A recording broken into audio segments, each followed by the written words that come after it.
নিজের রাগকে জেদের পর্যায়ে নিয়ে যাওয়ার মানে নিজে বিষ খেয়ে অন্যের মারা যাওয়ার অপেক্ষা করা। রাগ আপনার মনকে অন্ধ করে দেয়, যার কারণে আপনি সঠিক এবং ভুল সিদ্ধান্তের মধ্যে পার্থক্য দেখতে পারেন না।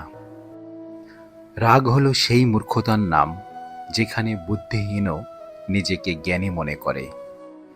যে মনের কষ্টকে স্পষ্টভাবে প্রকাশ করতে পারে না, তার রাগের প্রবণতা সবচেয়ে বেশি। রাগের পথ শুধু কষ্টের পাহাড়ের সাথে ধাক্কা খায়। রাগে উচ্চারিত একটি কঠোর শব্দ এতটাই বিষাক্ত হতে পারে যে এটি 1 মিনিটে আপনার হাজার হাজার সুন্দর শব্দকে ধ্বংস করে দিতে পারে। আপনি যখন রেগে থাকবেন তখন কোনো কিছু করবেন না। যদি করেন তাহলে আপনি সব কিছু ভুল করবেন।